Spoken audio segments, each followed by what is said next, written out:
hallar el vector resultante. Entonces, para determinar el vector resultante, lo primero que vamos a hacer es descomponer cada una de las fuerzas en su componente en X y en su componente en Y. ¿Sí? ¿Cómo lo hacemos?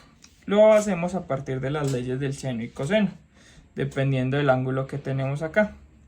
Entonces, podemos decir que este es la hipotenusa, este es el adyacente al ángulo, el que está justo al lado del ángulo, y el opuesto es el que está contrario al ángulo.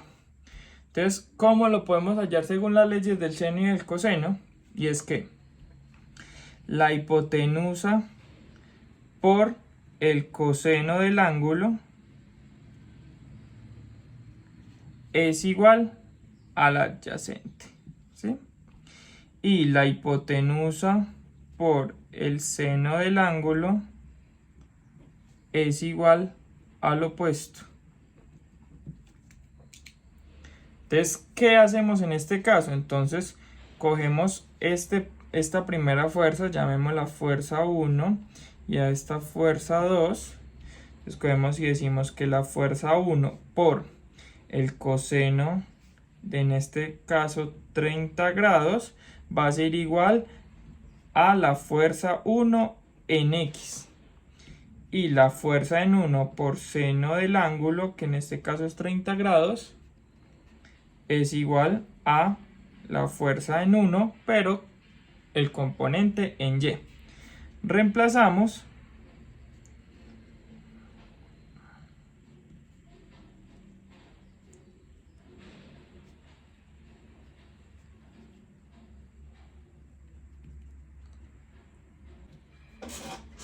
y eso nos da 30 por coseno de 30. Verificamos de que la calculadora está en D, que es degree, no los ángulos en radianes, sino ángulos como los manejamos convencionalmente. Esto da 25,98 y lo mismo con el seno, nos da 15.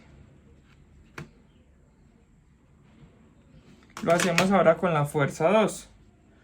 Fuerza 2 por coseno de 60 igual a la fuerza 2 en X, y la fuerza 2 por seno de 60 nos da la fuerza 2 en Y.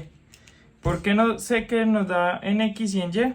Porque este es el ángulo, entonces esta es la componente en X y esta es la componente en Y. ¿Ok? Listo. Entonces reemplazamos esos valores.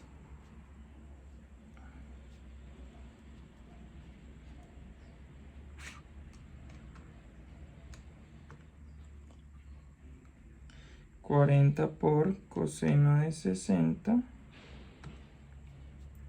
es igual a 20, y 40 por seno de 60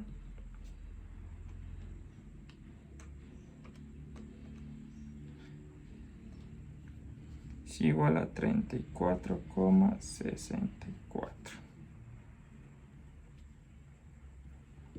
¿Qué tenemos que hacer acá? Entonces es sumar las componentes en X, sumar fuerzas en X y sumar fuerzas en Y. Eso es. Ahora vamos a ver el sentido. En ambas el sentido de Y es positivo. Entonces, en este caso esto es positivo y en este caso esta es positiva. Pero si ven, F1 va hacia la izquierda, que en ese caso lo tomamos como si fuera negativo. Y en el caso de F2, como va hacia la derecha, lo tomamos como positivo. Entonces vamos a hacerlo. Entonces F1 es negativo, menos 25,98, más el F2 que sería 20, y eso me da menos 5,98.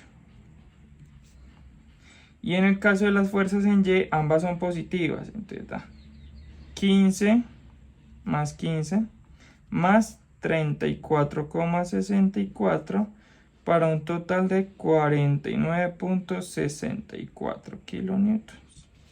Entonces el resultante de esa fuerza tiene un componente en X, una fuerza resultante en X igual a menos 5,98. Y en Y, fuerza resultante en Y es igual a 49,64. Entonces podemos decir que esa fuerza se comporta de esta manera, ¿cierto? Esta es fuerza resultante en X y esta es fuerza resultante en Y, ¿sí?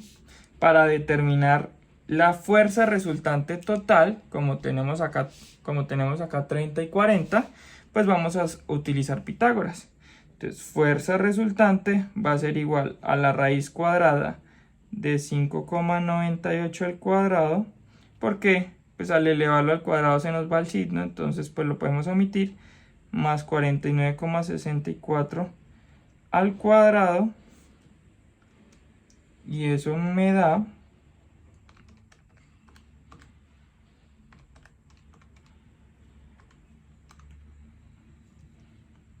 fuerza resultante igual a 49,99, aproximadamente 50 kilonewtons. Ese sería el resultado de ese sería el vector resultante de esa suma.